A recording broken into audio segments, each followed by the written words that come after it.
Hi everyone, in this session we are going to discuss about linear separability and optimal hyperplane in SVM. First of all, what is SVM? SVM is nothing but SVM is so called as support vector machine. So SVM is nothing but it's a supervised learning algorithm which is widely used. Okay, so SVM is one of the widely used classification algorithm. Actually, we have different varieties of classification algorithms like SVM, Navier-Bayes, KNN, decision tree, random forest, etc. Out of which SVM is very much used for classifying different patterns. Okay, so SVM is applicable for the data that is linearly separable. So first of all, what do you mean by linearly separable? So linearly separable is nothing but if you consider this figure, so here let us assume that left side we have a class negative class, means a class representing minus or negative. Right side we have a class representing positive values. Okay, so here we have drawn a straight line which separates the negative class as well as positive class. So if you are able to differentiate two different classes by drawing a single straight line, then we call them as linearly separable. Okay, so here SVM is applicable for the data which is linearly separable. For working on the non-linear data, then the SVM kernel functions are used. So the SVM consists of different kernels like linear kernel, polynomial kernel, RBF kernel, Gaussian kernel, etc. Like that it has different kernels. So if the data is non-linearly separable, in that situation we will be using the SVM kernels will be used. Okay, so here we have already stated that SVM is nothing but SVM is supervised machine learning algorithm, or SVM comes under supervised machine learning. So what do you mean by supervised learning? Supervised learning means here this model consists of both input labels as well as output labels.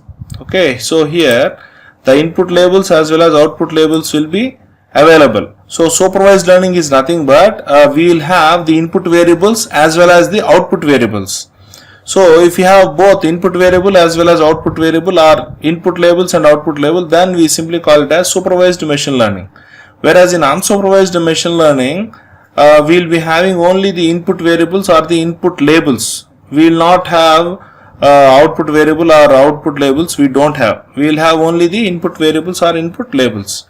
Okay. So here coming to the SVM, so SVM classifies the two classes using hyperplane. This hyperplane should have the largest margin. So now if you consider this figure, so here it is very clear that so in the left side what we have so left side we have the negative classes, whereas the right side we have positive class. Okay, so here we have negative patterns or negative class pattern. So here we have positive patterns, right?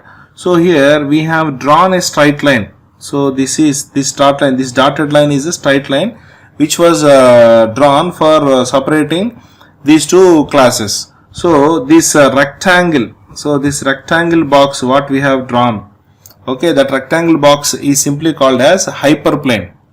Okay, so this hyperplane is acting as a classifier. How this hyperplane will be drawn?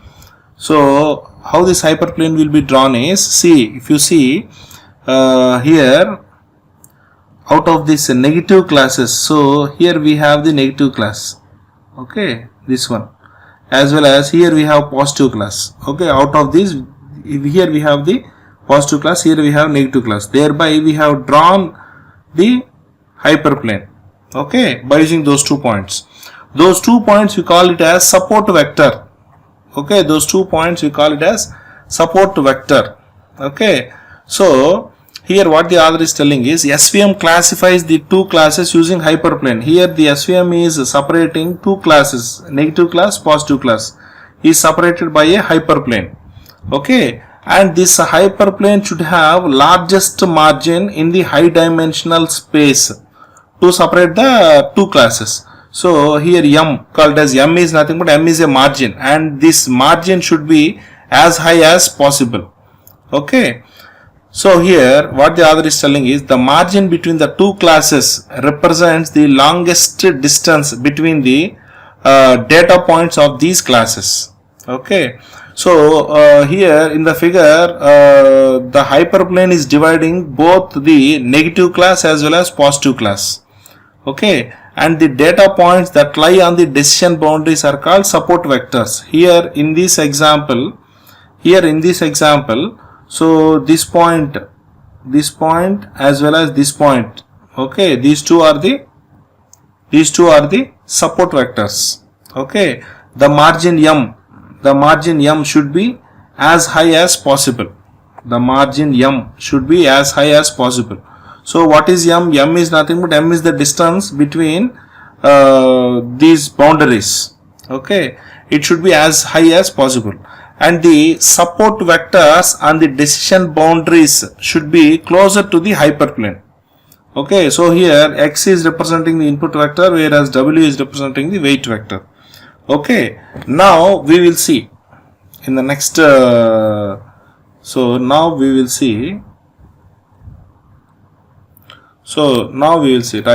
So here let us take a new input, X test.